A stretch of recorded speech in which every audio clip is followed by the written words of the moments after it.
get started. So if you could grab a seat. We're just going to wait a couple minutes while people take their seat, and then we'll get ready. All right. Well, welcome to the special Litchfield Budget Committee meeting. It's a public hearing for the new proposed contract for the teachers union as presented by the school board. Will everybody please rise for the Pledge of Allegiance? I pledge allegiance to the flag of the United States of America and to the republic for which it stands, one nation, under God, indivisible, with liberty and justice for all. All right. On behalf of the Budget Committee, I'd like to welcome the members of the school board who are here, community members in attendance, and those who are or who will be watching the broadcast. I'd like to have a special thanks for the Litchfield Cable TV crew who are working to record this meeting, this hearing, to make that possible. I'd also like to thank everyone who has reached out to the Budget Committee in the past several weeks to share their feedback and concerns. We value your input and appreciate that you took the time to share it with us. My name is Carrie Douglas. I am the chair of the Litchfield Budget Committee, and as I introduce the members of our committee, I'll ask them to raise their hands. Our vice chair, Andrew Cutter, Jennifer Bork, Nicole Fordy, William Hayes, Brian Hodgkins, Jessica Martin, School Board Representative Rob Myers, who is being subbed in by Mrs. Christina Harrison. You're much prettier, Rob. And then I have the Board of Selectmen Representative Brent Lemire, who's standing in for Bob Leary, who's unable to attend this evening. So I'm going to ultimately turn the presentation over to the school board so that they can explain where the proposed warrant stands and what it looks like and the differences between the new one and the one that failed. But before I do that, I want to talk a little background as to how we got to the point of hosting this special hearing.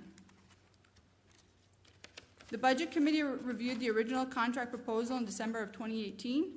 We listened to the proposal that was presented and considered the goals of the school board and the resulting financial impact to the community.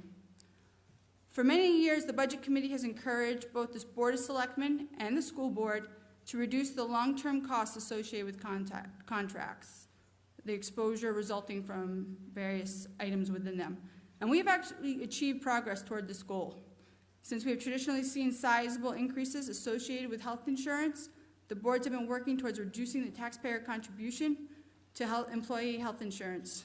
The Budget Committee has pushed for moving that split into the 80-20 range, with the taxpayer's contribution decreasing over time from about 87 to 89%, closer to the 80%. Unfortunately, the contract that we were presented in December moved in the opposite direction of our long-stated goal and instead increased the portion for which the taxpayers would be responsible. After a lengthy debate, the Budget Committee voted 4-4 to not recommend the contract that was presented, and unfortunately it failed at the ballot in March of 2019. In addition to the sheer size of the original proposal, especially when considering the impact of the proposed school budget, another concern for those who voted no was the increase in the proposed split for health insurance premiums and the long-term cost impact to the taxpayers that could result. The school board has created a presentation that will outline the changes to the new contract proposal and how they address the concerns presented by the Budget Committee and community members who have reached out. I know that I look forward to hearing more about the new contract proposal. As a reminder, however, the Budget Committee will not be voting the recommendation on this contract this evening. We will await the outcome of the school board's petition to the court, which is scheduled for the next Monday, August 12th.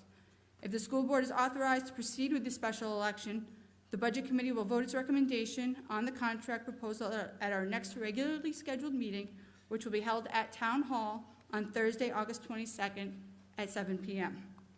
So now I will turn the presentation over to Dr. Jetty, who will explain what the new proposal looks like and what they're trying to achieve. Thank you. Thank you. Thanks, Carrie. Welcome, everybody. So I'm going to try to walk everybody through exactly what has transpired and how we got to where we are. So I want to emphasize that this is a renegotiated agreement. The agreement that you're hearing about tonight is not the same agreement that was rejected by the voters back in March. And so it's really important that everyone understand that this is a completely new situation and new agreement that we're bringing forward.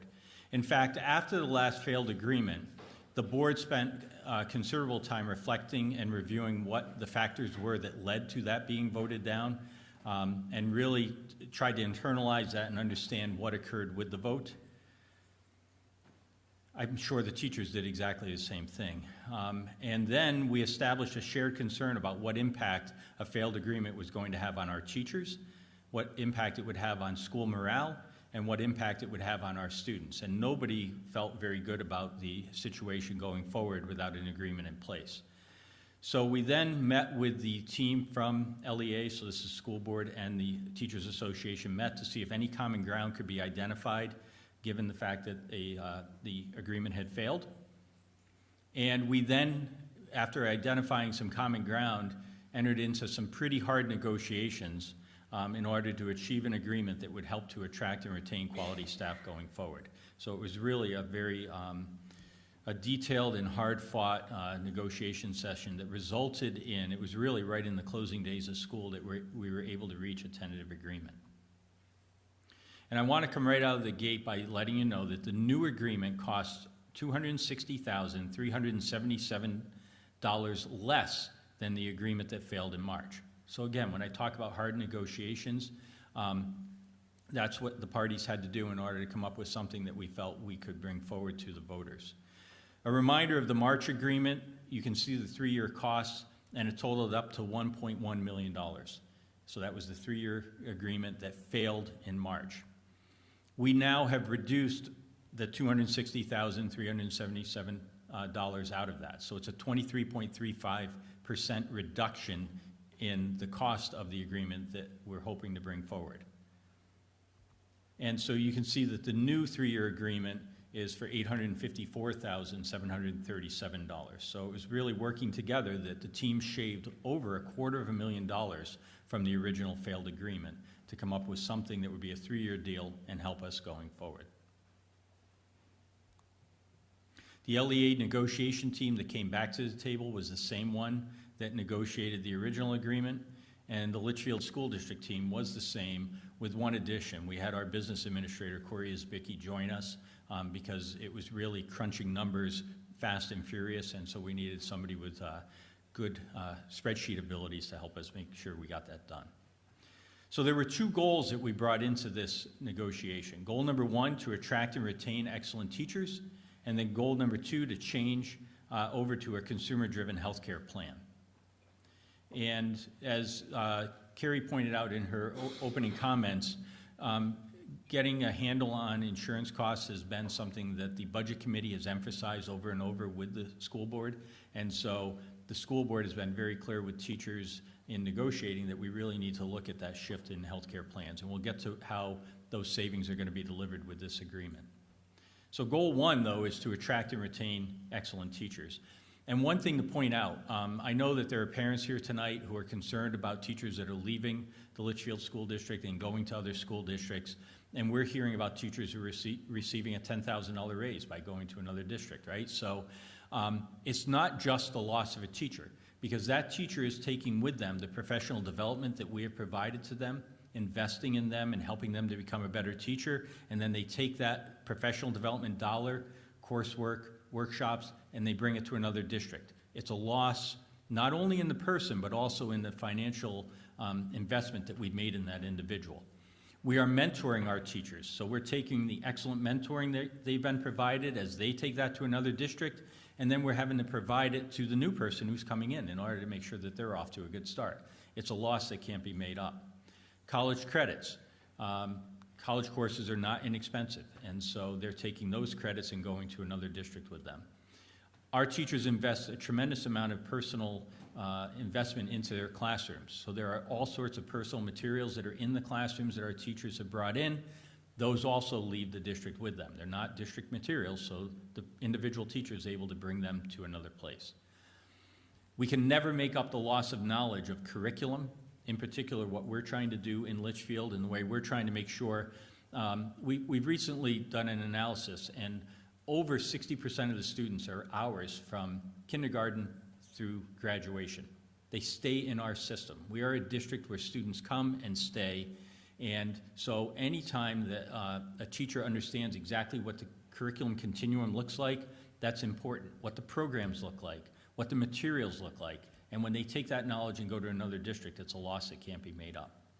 They understand organizational knowledge, how we operate, how we go about getting things done. That's a loss when it goes to another district. And finally, the last R, which is the relationships that are built with students, with colleagues, with parents, with administration, and all of that is a loss when somebody takes and leaves the school district. So it's really important that we do what we can to retain excellent teachers in our district. In the failed agreement, we identified 3 key things that we were working on. 1, we wanted to maintain a competitive salary scale. 2, we wanted to restore steps that were missed from 2012 to 2014.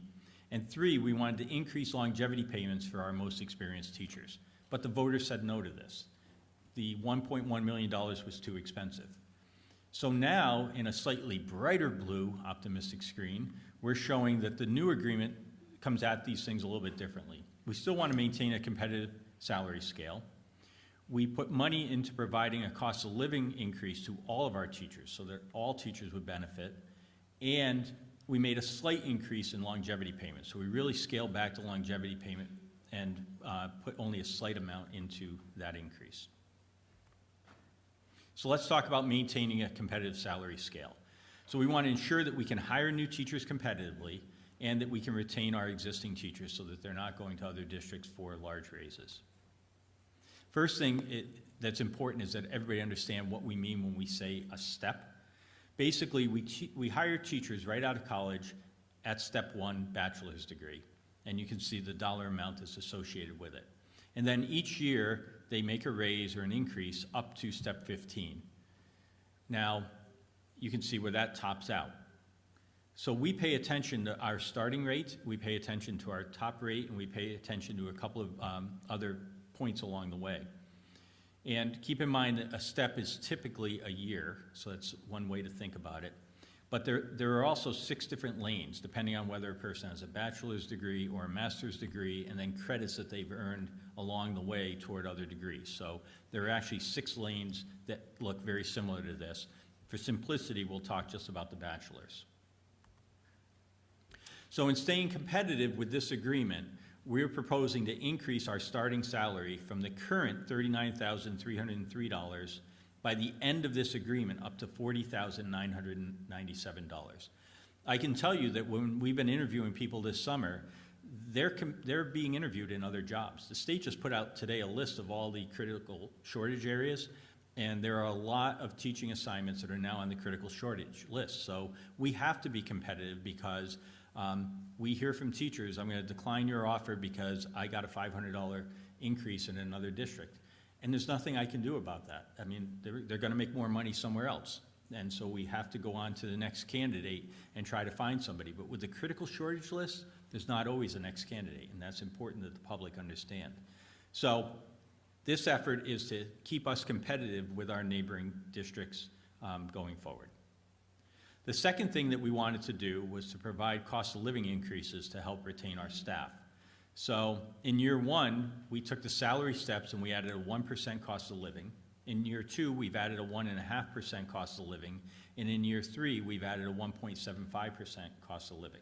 So that totals up to a 4.25% increase over the 3 years in terms of cost of living increases. And one thing that we've indexed that to is, well, what does Social Security do? In the last 3 years, Social Security went up over 5%. So it gives you some sense that there are adjustments that are made just because things cost more.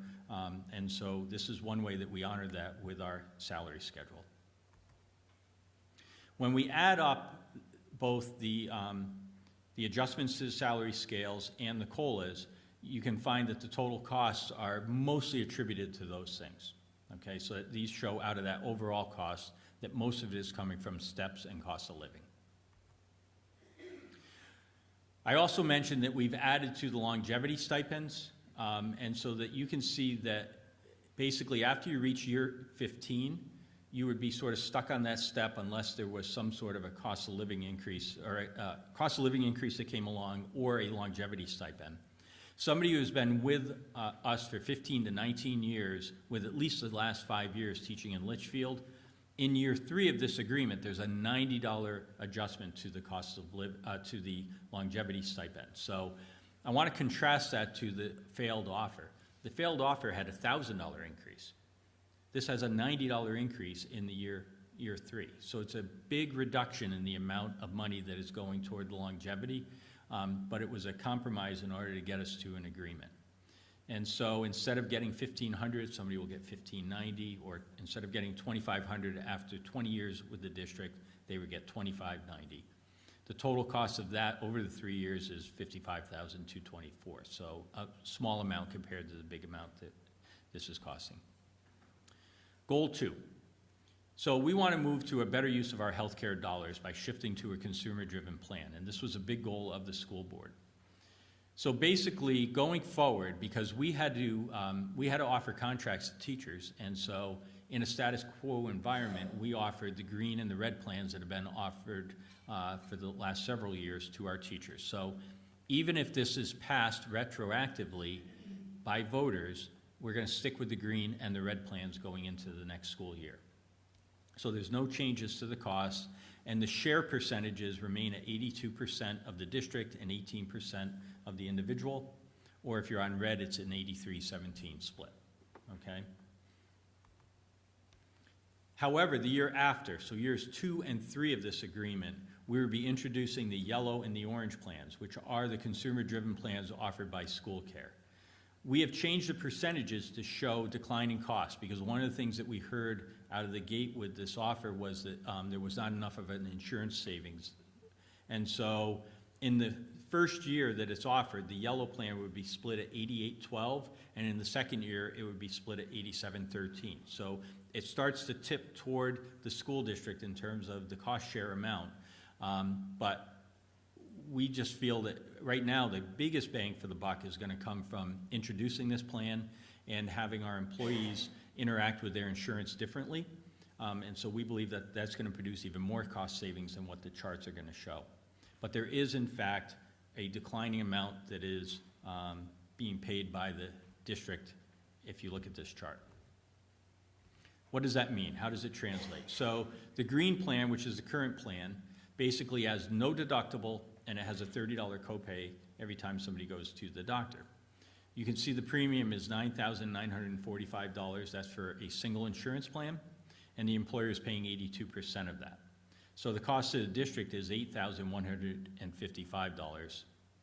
When you shift to yellow, using, again, we can only use current amounts because we can't project what's going to happen a year from now. But with the current amounts, the deductible ends up being $1,000, so the employee is exposed at up to $1,000, and the premium is reduced down to $9,264. With the employer paying 88% of it, you can see the cost of the district in the first year is still $8,152. So it's relatively cost neutral in the first year. Cost savings will come down the road. Notice that in the next year, it'll go to 87%. So immediately there will be cost savings in terms of the way the split ends up happening. And the other thing is that School Care has found with other districts that have gone to this plan that there's at least a 2% reduction in the increase that occurs over time. So that is money that comes directly back into district savings because it will not increase at the same rate. So other benefits of the yellow plan. So lower rates over time because of that 2% reduction in terms of the increases that will occur. School Care is also telling us that nearly 90% of districts and towns are on yellow now, so we're one of the few districts that remains on green. So there will come a point in time, and this was part of our negotiation, where the green plan simply gets phased out by the insurer because not enough people are on it to have it be worthwhile. So we knew that there was an end to green in sight.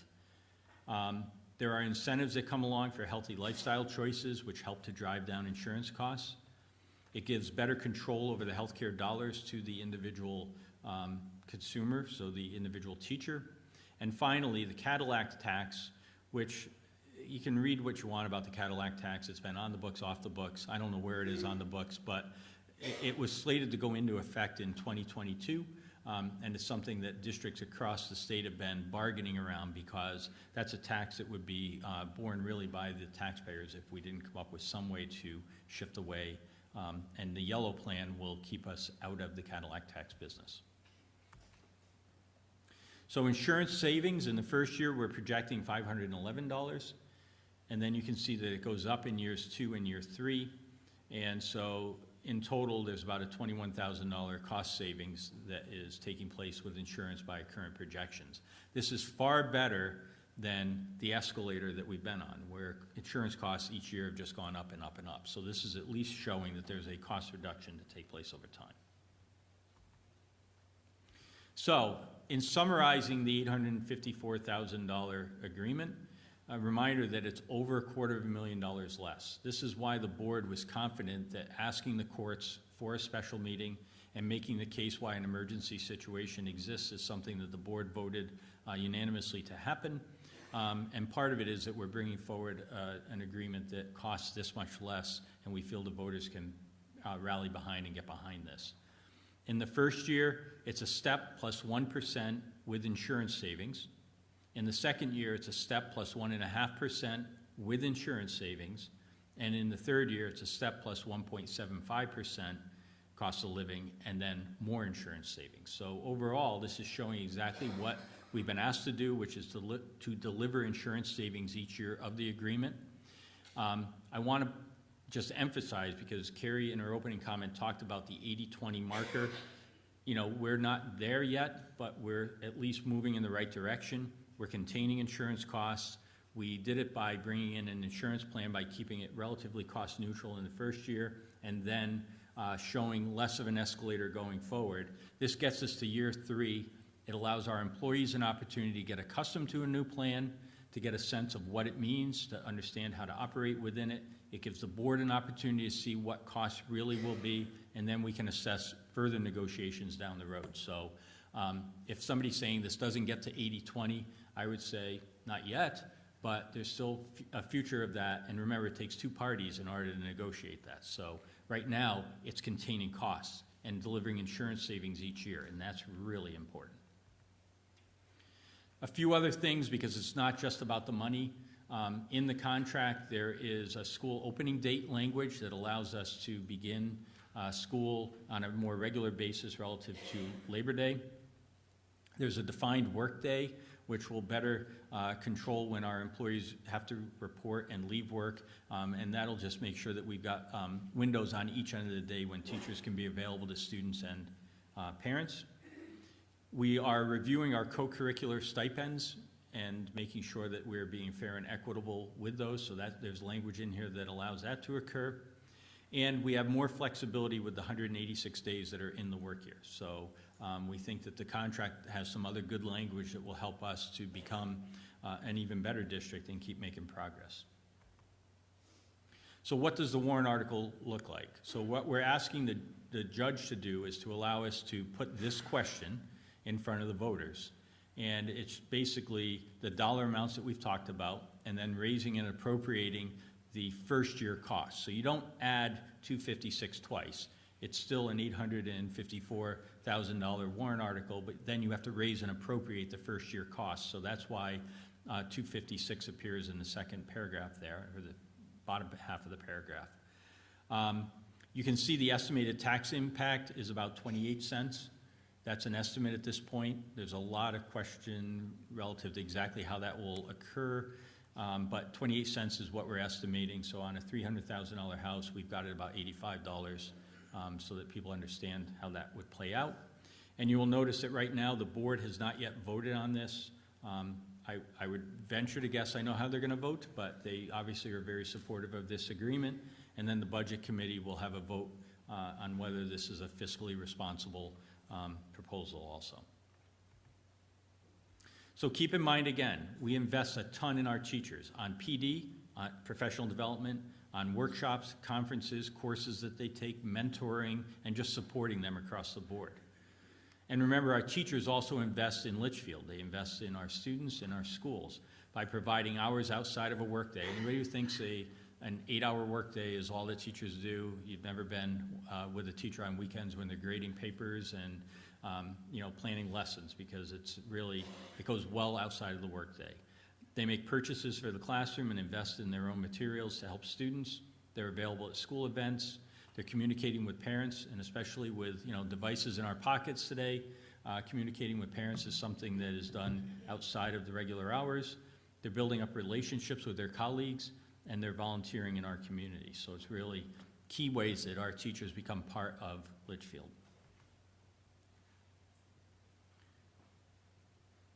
I won't even quote Ben Franklin, I'll just let you read it. And so what does this look like? So basically, if approved by the court, the school board is planning to hold deliberative session, right? So session 1 of the meeting would occur on or around the first day of school, on or around September 3rd. We haven't set that exact date yet, but we're back planning off session 2, which is the voting day. And we do have that planned for Tuesday, October 1st. So we think it's important we vote on a Tuesday because that's what we're accustomed to doing. And so if we keep everything normal, polls open from 7 to 7, we vote in the Campbell High School gym. It would be a 1-question warrant article, the one that you saw, and then we just have to hold the deliberative session like 28 days prior, which gives us a little bit of flexibility in that first week as to when to actually set it. But right now, let's plan it being on Tuesday, September 3rd. And again, that's up to a judge in a hearing saying that, yes, you can have this special meeting.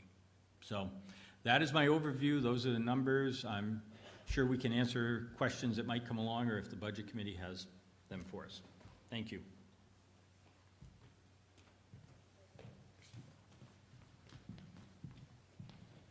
Well, thank you, Dr. Jetty, for such a very informative presentation, answered some of my questions. I'd like to now open the floor to any questions or comments that people may have. Budget Committee members included, please feel free. This is a hearing. I would like to hear what you have to say. Just please remember to step up to the mic, give your name and your street address, please. Somebody's going to go first. Come on.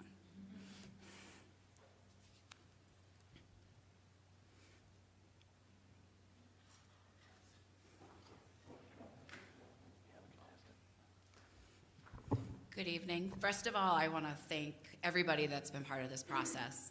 We're relatively new to schools. New to the schools and new to the town. What? Name and address. Oh, address, sorry. My name is Tara Coakley, and I live at 2 Waterview Circle in Litchfield. My husband and I and my 3 kids moved here last May, so this was our first year in the school district. I have 3 kids, 1 going into 4th, 1 going into 2nd, and 1 going into 1st. My background is in education. I'm a teacher from Massachusetts. I know that's going to be a good or a bad thing for lots of people here. And I worked in schools, in numerous schools. I worked in the city. I worked in towns. I did end up leaving teaching in a public school for flexibility and other reasons. So for myself and my kids, I know teachers, and I know how much time and how much effort goes into maintaining a classroom. All 3 of my kids do have some sort of special needs. They're all in regular ed classrooms, but that took way too much time out of my life for me to be able to maintain working the 12 hours a week, getting my classroom set up, getting my lesson plans done, doing my progress notes and everything else. So I want to say on behalf of, I hope, most of the parents in town, thank you. My kids are all in elementary school. When we moved here, 1 transferred in with an IEP, and I got a call over the summer saying, hey, do you have some time to come on in and meet with us so we can transfer this in? And then from that point on, the school district was constantly reaching out to me. Well, we noticed this. What's going on? Can we help with this? What else can we do? And I am a person who, something's on my mind, you get an email. I understand that teachers should not have to respond to emails at night. It's not part of their job. All 3 of my kids' teachers did. I was honestly kind of surprised. I emailed them back and said, go spend some time with your family and have some fun. So to me, this is a really important issue. I think to maintain the the standards that we have and that we want for our kids, we need to keep these teachers in town as best as we can. We're a small town. None of us have a ton of money. Well, some do, but I know I don't. But I would much rather spend the money now, educate our kids, and let them grow up so they can be contributing members of our community. The only way we're going to do that starts from the ground up. Parent-teacher communication. And administrators, obviously, too. I don't want to leave you guys out. But that's what we need to vote on. And I urge everybody to please vote for this contract. I was very heartened the day after the contract went down when everybody was like, we have to support our teachers. Let's go to the school. Let's do this. Let's do that. We want to make sure they know they're supported. But at the end of the day, they have to take care of their families. They have to pay their bills. And they have to buy those supplies to bring into their classrooms. I have boxes of supplies that I bought with my own money that when I left the last school district, I left with. So I know the money and the time that's invested for these teachers, and I just urge all of you to please consider that and vote yes. Thank you very much.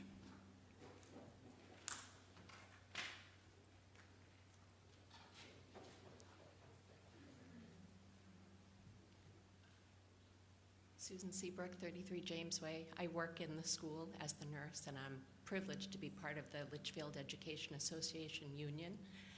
I want to urge people to look at this agreement really carefully. There's a lot of negativity on the media, social media. I need people to look at it with an open mind.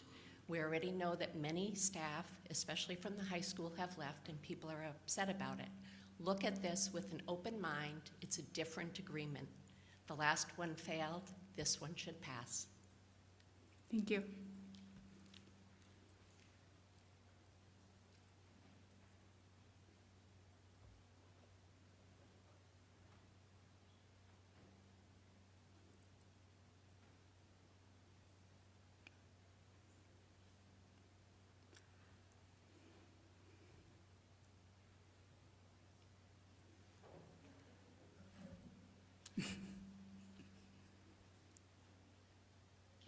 St. Mike Lane.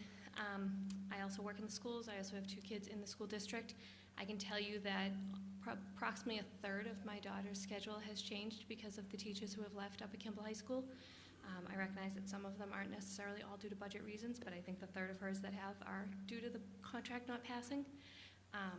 And the ones that left are good teachers. They're teachers that we wanted to keep. They're teachers that they teach their students. They're good with their students. They have them learn what is needed. And I am disappointed that those teachers are gone because I was hoping my second child coming up would have them. I think when it comes to the budget committee looking at this, the school board looks at it and decides whether it's best from the school perspective. The budget committee needs to look at it and decide if it's best from the budget perspective. And tonight is about you guys as the budget committee. And I think if you look at this, then you see that they've made some significant reductions. They met the criteria of the healthcare program that you wanted them to shift to, and they cut down some of those pieces that you felt were too much. So it meets all of the criteria. It kind of meets the pass test. So I hope that all of you on the budget committee will support it, so that, and it would be nice if you voted beforehand so that the judge could see that there is support across both boards. But if you don't, you don't.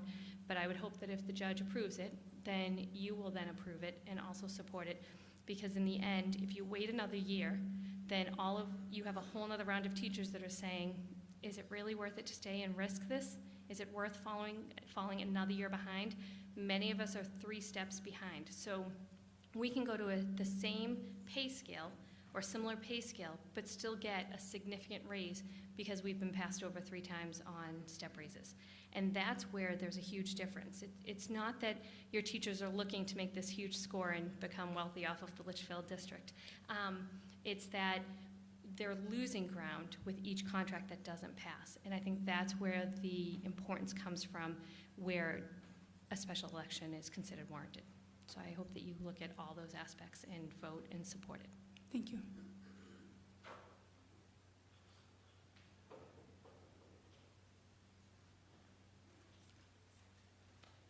Rebecca Spots, 47 Century Lane. I do have a question I hope maybe that will help voters. If we could get some hard data on how many teachers are left this summer, I know we can't say whether it's for contract or whatever, but it seems sort of alarming. And I know when I opened my son's schedule to see vacant was a little disheartening. And my daughter, in fact, who's going to be a sophomore, said, "Am I going to have any teachers?" So I know I work in a different school district. We have teachers come and go for various reasons, but I'm wondering if we can get some numbers as to how many left this That would summer. be, I could direct it to the school board, and the budget committee.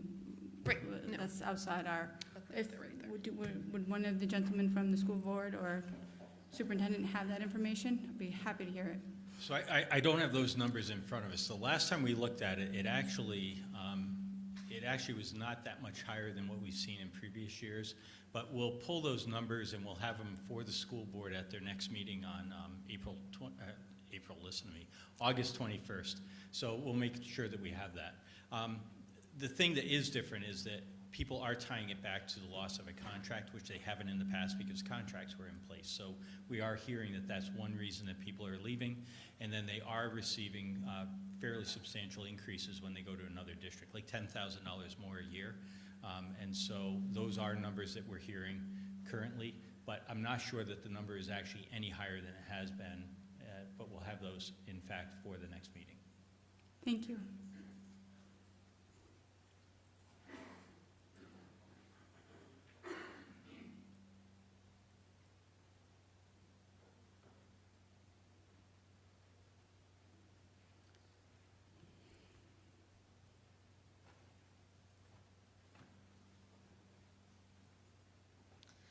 Hello, Nicole Forty, 85 Page Road. So I am on the budget committee, obviously. And I know that some people, especially in the public in general, were kind of confused. Are they voting tonight? Are they not voting tonight? Should they vote before the judge makes his decision? And people, feel on either way of that. I can say personally, I felt why I supported us not voting was because I felt like the two different issues of whether or not there should be a special election and then the actual merits of the specific contract, those two issues were kind of getting conflated. And as the budget committee, our role is really about the fiscal responsibility and about the contract itself. And so it really made sense that, yes, of course we should weigh in and we should give our vote, but that it should be after the decision of whether or not there should be a special election has already been decided. And that made sense in my head, and I felt like, in terms of transparency and wanting to be open to the public, it's important that people understand that and that we are thinking about it from different angles. Thank you. Thank you. Karen, can I ask a question on behalf of the budget? Absolutely. So, so Nikki brings up a great point, but can we just clarify? Yes, sir. Thank you. I don't much like microphones. Jen Berkman, Westview Drive, but speaking on behalf of the Budget Committee. So just to be clear, the Budget Committee didn't formally vote together to vote before or after, correct? Can we just clarify that process? That is correct. That is correct. So the concern is very similar to what Nikki stated. A lot of people have felt that a vote in favor of this contract and the merits of the contract equals a vote in favor of a special election. Now, in speaking with several of the members, that is not necessarily the case. There are people who support the merits of this contract, but do not believe that an emergency situation exists. So then the question becomes, how do those people vote? Do they vote no and tell the courts that, no, we do not support a special election by voting down the contract? Or do they vote yes, knowing that they don't support the special election to begin with? So by separating the two votes, it's a very clear indication that we do support the contract. It separates out that confusion and allows it to be a transparent vote. Sorry, but just a point of clarification. There was no group discussion amongst the Budget Committee where we agreed or disagreed to vote or not vote. So any feedback you got would have been solicited individually and not collectively as a group, correct? Correct. Okay. However, I will say that when we discussed the meeting, the discussion was that we would vote on the contract pending an agreement, a court input. We have not received that court input, so therefore that the original conditional has not been met. Elizabeth McDonald, Natticook Ave Drive, I don't even know where I live, Drive, Ave. So let me get this straight. You individually asked, was it a quorum? I There was just no want- meeting. There So was no- you picked and choose which members you asked the question to, or did you ask each single? I'm just asking. So when the original agreement was sent to us, we did not have a originally scheduled meeting until August 22nd. Okay, so you sent out a blanket email to everybody? I solicited input from everybody as to when One at a availability would be. time, or as a quorum? Shall I cancel the meeting and then you can have it on August 22nd after the court meeting? I was operating in the best interest and able to allow the school board to move forward. So the original agreement was pending the outcome of the court, we would hold this budget hearing. We have not received any information from the court, and yet we still agreed to move forward with the hearing. Who agreed? The decision was made, that special meeting was put forward, and so we have a meeting tonight. It's been properly posted and stated that no vote would be held tonight. Okay, go ahead. So just to go on record, I was never asked what my opinion was as a member of the Budget Committee. Nobody was So- asked their opinion relative to the vote. It was relative to what availability for the meeting. We But- discussed that I would cancel the meeting because we did not have the original conditional met, which was input from the courts. The school board expressed concern that if we did not hold the budget hearing tonight, then the vote would not be able to proceed on the August 1st deadline, which then jeopardizes the entire emergency schedule. Yes, but respectfully, that's not what you just said. What I said was, we agreed to have a vote pending the outcome of a special court hearing. That court hearing has not been held, so based on that agreement, we could have canceled this meeting and held off until August 12th, which was actually my suggestion. My suggestion was to hold this meeting August 12th in the evening at an earlier time to allow greater participation, and there were people on the school board side who were a little upset that that might jeopardize the schedule. Okay, but you keep referring to "we decided." Carrie, we did not The decide. chairman has the right to call the meeting. I called the meeting. Okay. We agreed to have a special meeting tonight. The special meeting has been switched over to a budget hearing. I apologize if you are unhappy with that outcome. Unfortunately, however, if we did not have this hearing tonight, the special election would have been jeopardized. Go ahead. Rob Myers, 13 Nesson Cake. I just want to point out, the only thing I saw about discussion was an email from you saying you had discussed it with members. I never was asked my opinion on it either as a sitting budget committee member. Just to point out what you said. Well, if you'd like to call the vote, we can absolutely do that. I have a feeling that it will, if you want a positive vote that best reflects the outcome of this contract, we can, please feel free to call the vote. There was no meeting. There was no quorum. The next scheduled meeting is August 22nd. This is a special meeting, which then became the budget hearing.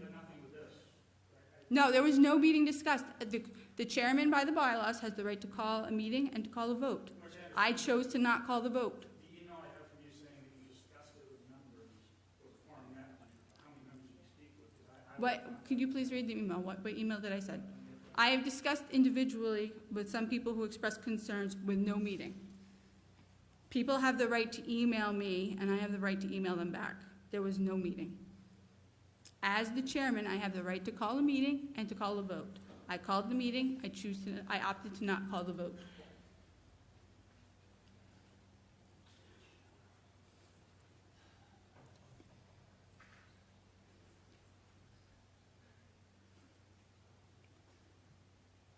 Hi. My name is Rhonda Landau, 5 Josiah Drive. My question is this, you called a meeting. How did you relay the information about that meeting to the people in the town? There was a special notice posted through the town. I believe the school also posted a special meeting. So it's been properly posted for a special meeting. Properly posted to? I believe there was even a notice in the newspaper I saw. That's in Litchfield News? Yes. I'm not sure where else they would have posted, but yes. Okay. Okay, that's fine. I just became aware of it through an email, but as a taxpayer and as a mom who's had 3 graduate successfully from here, it concerns me that we're losing teachers. It concerns me about your contract. I have a lot of concerns. How do we keep the level of teaching at Campbell? Are we starting to go down, or are we going to lose our accreditation? What are you all doing to encourage the teachers that are staying to stay here? What are you offering them? I know a couple who have gone, one very good friend, been here 20 years. She taught my children, she taught several children. What is the level of teaching going to be like in Campbell now and going forward? I appreciate that concern. That would fall to a school board policy as to how they choose to do that. So if one of them would like to respond, absolutely. The Budget Committee's obligation and responsibility is to determine whether the contract is fiscally responsible, and the daily doings with the teachers and those kind of things would fall within the school board. Okay, so I encourage you to offer them a substantial contract if you can. I have a daughter who graduated from here, and of course it goes by state by state. She left here making more than some of your teachers, some of your seasoned teachers. Mm-hmm. If we want to keep our teachers, we need to offer them a good package. Like you said, some of them stay and communicate go long beyond what they're supposed to be doing. So I want to have confidence that my tax dollars are going toward Campbell and the middle school and the other schools to keep our good teachers and attract other teachers.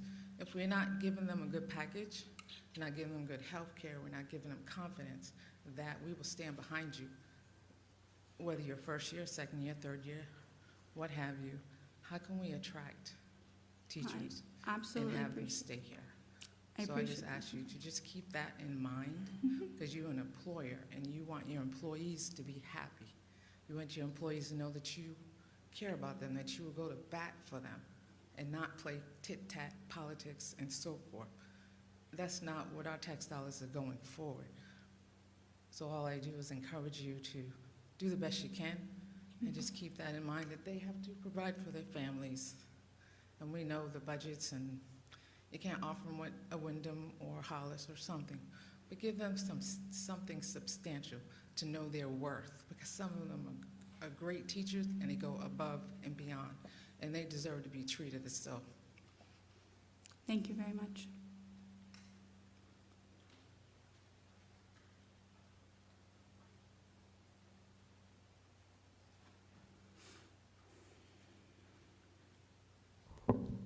Very short. Good evening. Olga McSorley, 3 Perry Court. This question is both for the Budget Committee and then if there are any representatives from the LEA, just to help me understand a little bit. There have been concerns about the cost of having a special election, and I've heard different numbers bandied about, and the dollar amount doesn't matter. My question is this. So at this time, the LEA is working without a contract. And so if I understand correctly, there's an evergreen clause, so they're working under the pay scale and the conditions of the last contract. Is the evergreen clause still in effect? No, I don't believe that exists. So are they anymore. working without a contract at all? Or They're working without a contract, so it's status quo. Wherever they were last year, salary-wise, they go into the next year. Okay. So, Evergreen means that you actually make a step. oh, And that okay, was I never apologize. voted. So there is no evergreen. They are status quo. Okay. So the longer we go without actually voting on this contract, the longer a retroactive period will come into play once it is finally approved. Is that correct? Is that accurate? It depends on what the parties agree to. Okay. So So my point is this. People who are worried about the amount we will spend on this special election should also consider the possibility of how much additional funds we will have to expend in the next budget cycle to make up for any retroactive pay raises or whatever. Again, I don't know the number values. I just thought it was very important that the committee and the town remember that there's a cost to waiting that may very well be greater than the cost of running the election this fall. My understanding is tonight's meeting is to talk about whether or not we should move forward with the special election? No. So in sorry. order to hold an election, even the March election, there are certain meetings that have to be held in advance. Okay, So one would be the deliberative session that the school board is proposing to have the first day of school. Prior to that, so many days before that, we have to hold a budget hearing. okay, So this is the legally obligated budget hearing, okay, that if the judge agrees that a special situation occurs and we need to have an election, we've held the budget hearing in a timely manner that allows the election to move forward. okay. So had we delayed that, then it would have Then we thrown the... couldn't go to special election even Or if it would have we- been much later, at which point that makes the decision for the judge even more challenging, because the further you push it out, Okay, the closer you get to the March election anyway. okay. So thank you for clarifying that for me. So with that in mind, I definitely thank the Budget Committee for agreeing to hold this meeting in a timely way. I believe that the contract is a very good one and should move forward. And I believe that this town should support holding that special election. Thank you. Thank you.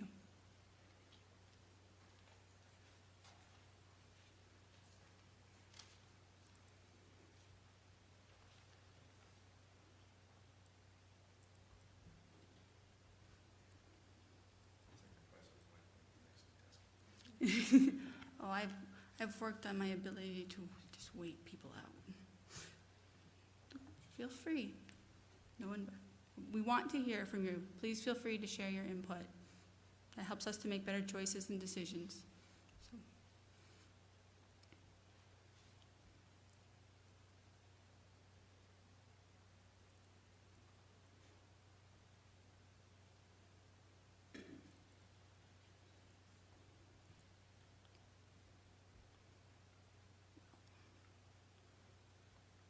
Set the timer.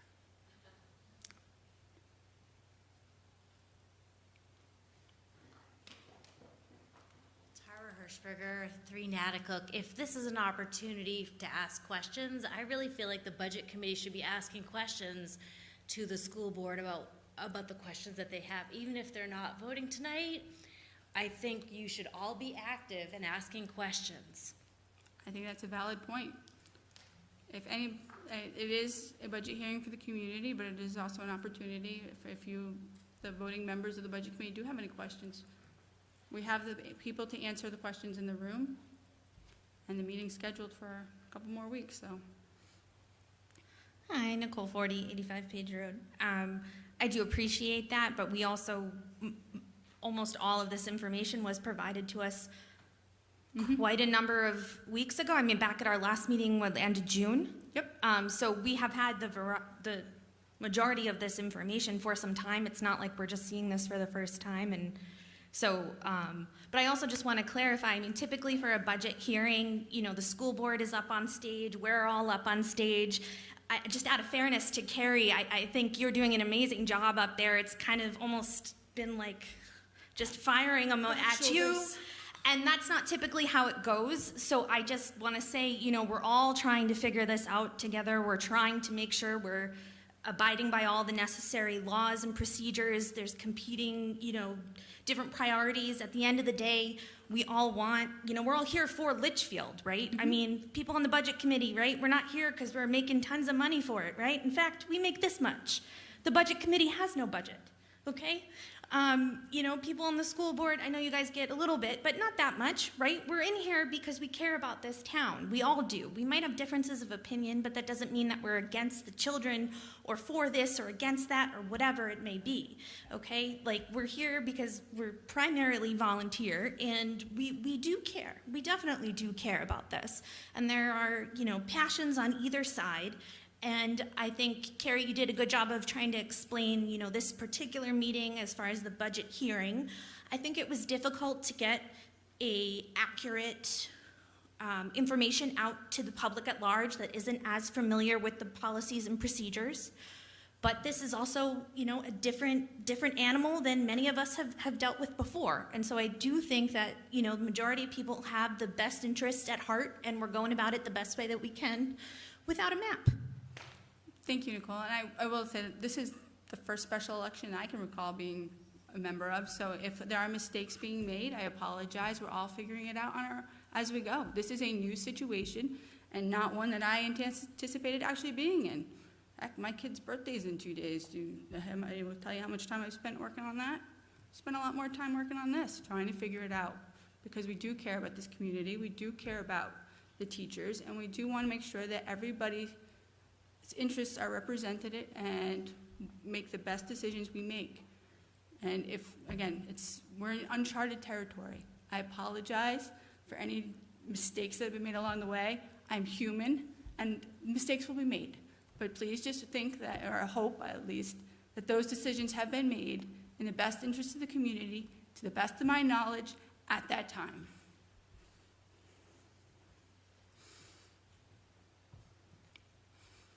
Just a quick question. From school board and budget committee, how are any of you going to the judges, what is it, it's called an election? Hearing, thank you. To the hearing? Personally, as a taxpayer, I'm seriously contemplating it. I don't know about the other members because we haven't had a meeting to discuss. So from the school board angle, the school board has filed the petition asking for the hearing, so I'll be there. I'm sure some board members will also be attending. The LEA's attorney, who works for NEA New Hampshire, they have also filed to intervene on behalf of all their membership, so there will be somebody there speaking on behalf of teachers from the NEA. And so, you know, and there's an opportunity for the public to be there. I will actually have a clipboard, and I'm going to ask people to sign in and to say whether they're there to support or oppose, so that we can share that with the judge also. So, you know, Carrie makes an interesting point, and I just want to back her up on this. We had several emails back and forth about the purpose of tonight's meeting. This is about a hearing on the proposal that you saw summarized, right? So that's what tonight's purpose is. If the board votes, they're voting on whether to support that or not support that proposal. It has nothing to do with the hearing. That's in the hands of one judge, and he or she will rule on whether there's an emergency situation. We believe there is an emergency. We think the fact that people have gone multiple years in the past without raises constitutes an emergency currently, but that's our stance, right? So we're going to present that to a judge, and he or she will make a decision on whether that rises to the level that's required in the law. There are actually 7 points that the board is making relative to why an emergency exists in our point of view. So we'll do our best with the judge. We don't know if the judge will issue a ruling on that day. So I said to Carrie, if we push this off for a week and the judge doesn't rule and says, I want to take some time to take this under advice, and you know, now it could be another week beyond that, right? So we just don't know what's going to happen with a court situation. So it's important to us that we vote as early in October as we can. You then have to back off that October 1st date that you see up there, and you have to have deliberative so many days prior, and you have to have the public hearing so many days prior to that. Because we want to make sure that if we get a vote, and if the voters support this, that it's included in the regular tax bill that comes out. The last thing we want to do is issue a second tax bill to everybody. Just when you think you paid it all, a second bill arrives. That doesn't go over well. So trust me, part of why we're sticking to these deadlines is because we want to make sure that we can issue one tax bill that is correct, that includes all the costs if the voters support this on October 1st, if that's allowed by the judge. You hear all the ifs in that, but that's why it's really important that we have this hearing tonight. But the Budget Committee, their vote is not about whether the judge should or shouldn't do something. That's a separate question, right? And so we were really clear with each other that the question here is that a fiscally responsible proposal? Will that meet the goals of attracting and retaining our staff and also delivering healthcare savings down the road? We believe it will, but that's the question that's in front of the Budget Committee when they take it up. And they can take that up prior to the deliberative is all we ask, right? So prior to a potential deliberative is when we need that vote done. So it's up to the Budget Committee to decide when they want to do that. But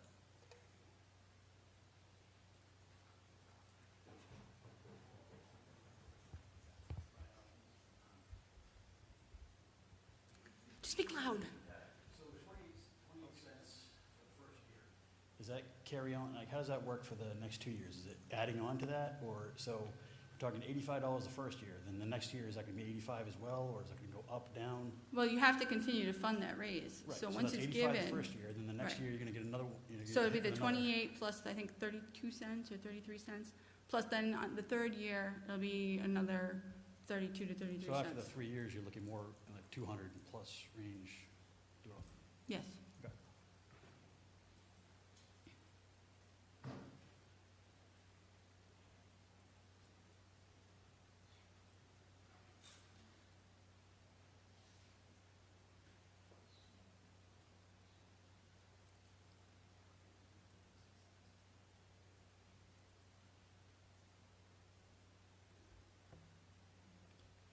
It's like last call. Nobody's come in, so. So I'll share the conversation we just had over in response to the compounding question. So is it $85 each year? So then that all depends on what happens with subsequent school budgets, right? So if the school budget were to come in at a cost reduction, then those costs would be absorbed into that. So it's hard to project. I mean, I guess you could say that this incremental cost stays there, but you don't know what happens with the overall budget. There's the other side of the other side of the sheet, which is the revenue side, and you don't know what the revenues are that are coming in. So there are a lot of indications coming out of Concord that there will be additional revenues available to towns in the future, and every sheet that I've seen has Litchfield benefiting quite well from the additional revenues that are being projected. Now, there's no budget that's been set, so I'm talking about money that's not here yet, but just like we're talking about taxes that haven't been established yet. So it's really a piece that we just have to be aware of. There are a lot of moving parts when you're projecting this, but we do know the cost is that 28 cents. We can project that forward. Whether that's offset with revenues, we'll have to wait and see. I hope it is.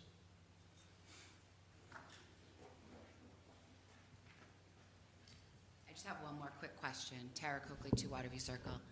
On Monday, when you go before the court, obviously we can't all get up and talk to the judge because it doesn't work that way. And you said you were going to have a clipboard. For those of us that are working and can't make it, can we submit a letter to you to have our name added to the support? Is there a way of doing that, or? Sure. Okay. Well, I guess that's true. I just wasn't sure if you had to physically be in the room, if that was part of it. If you want to send an email to me, that would be great, and we'll just include that. All right, perfect. Thank you.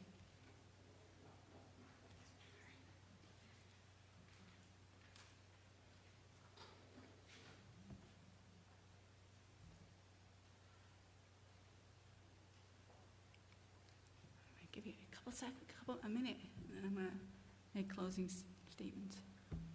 All right. Andrew Cutter, 6 Musala Road. Dr. Jetty, would you mind just speaking to what the exact 7 points are that classify an emergency, so we're all very clear on what that is, please? So that is on my desk. I don't have it in front of me, so I'll do my best. We are talking about the impact that it's having on staff that we've lost. There's the fact that this is not just 1 year that teachers would go without steps, but in fact, in Litchfield, there have been multiple years where that has occurred. And so it's that compounding effect. So when we hear about a teacher who goes to a neighboring school district, they're making up those steps that were missed by being placed on the salary schedule there where they ought to be. And so a $10,000 increase is not unheard of. We've heard that in other places.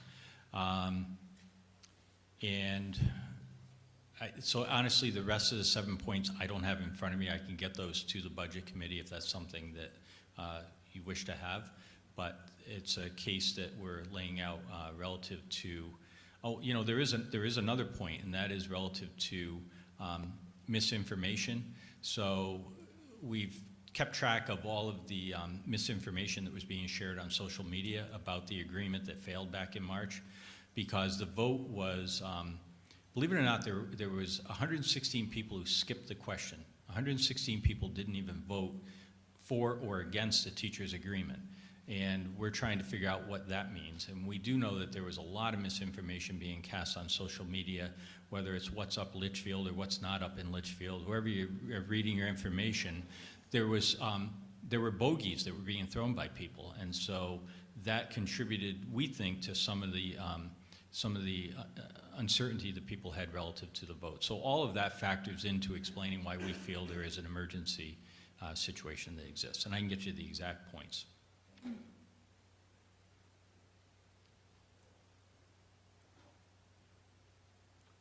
All right. Well, speak now or forever hold your peace, or at least until Monday in front of the courts.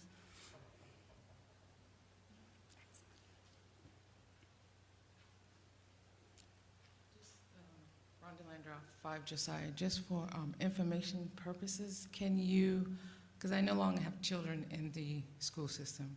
I don't belong to Facebook, I don't belong to WhatsApp Litchfield, so I don't get my information there. I just get what I read in Hudson Litchfield News. I know some incidents, the superintendent has put out a letter in the Hudson Litchfield News. There used to be an article. So yeah. going forward, to get correct information out, can you put a synopsis in the Hudson Litchfield News prior so that residents like myself can read it and not rely on hearsay or what have you? I think that's without having someone in the school system, I really don't know what's going on. I volunteer in the school. I'm part of the PTO and part of the Booster Club. But like I said, without reading it, I don't know what's going on. So if, going forward, if you could try to just put a synopsis in the Hudson Litchfield News for the residents to read, you make it. I don't know if it gets you better attendance, but knowledge is power, and if they don't read it, they don't know about it, and therefore they rely on everything that's thrown at them. I think that's an excellent point. I mean, my kids haven't always been in the Litchfield School District, so I wasn't always on the mailing lists either. And the superintendent's corner was actually very informative. Yeah. So I do think it would be a good opportunity to at least reach those who, I enjoy reading the HLN. I know that there are people who have their own opinion of it, but I think it's an absolutely wonderful opportunity. Even an insert in the HLN, there's all kinds of inserts or something, but I know printing and paper and whatnot come at a cost. But again, I encourage you, we have a great school system here, and I encourage you to do everything you can to keep it that way, to keep our teachers, to keep our high school, our middle school, and the lower schools strong, so that we can attract people to Litchfield. We can attract teachers who want to teach in Litchfield, who want to invest and stay in Litchfield. So I just encourage you to continue to work with the LEA, the teachers, whoever it is that you all work with, to do that. And I thank you for what you're doing. You're volunteering your time away from your families and so forth, and some of you get paid, some of you don't, some is volunteering. But I just encourage you to keep up the work and just hear out the teachers and just make the best possible solution or whatever you can do. I appreciate and that. also trying to keep us informed as taxpayers. Absolutely. Thank you. Thank you very much.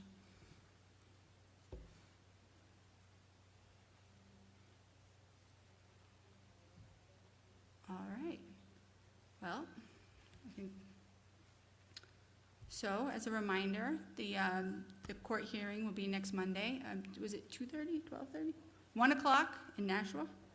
Nashua. All the details, I'm sure, are available somewhere. So make your voices heard, or whether you support or whether you don't support the special election, please feel free to make your voices heard. I mean, they're not going to understand where people view if they don't make your voice heard, which is why I appreciate everyone who's been in attendance tonight and everybody who's watching on TV or Facebook. Please feel free to reach out, share your opinions with us. The Litchfield, it's budcom@litchfieldnh.gov. Is it litchfieldsd.org to get your information out there. And if that's wrong, it's somewhere. Go to the page, find it. But please reach out and make your voices heard. Again, I appreciate everybody who's here, the hard work that you've put in. Thank you to the LEA and to the school board for working together to come to a new agreement. And I guess we'll see how it plays out in the next couple of weeks. So I think that brings this hearing to a close. If there's a motion to adjourn. I hear a motion. Is there a second? Brian and Bill can argue over the seconds. So motion, all those in favor, please say aye. Aye. The budget hearing has come to its end. Thank you very much. And we'll keep you posted on the outcome of the court hearing. Thank you.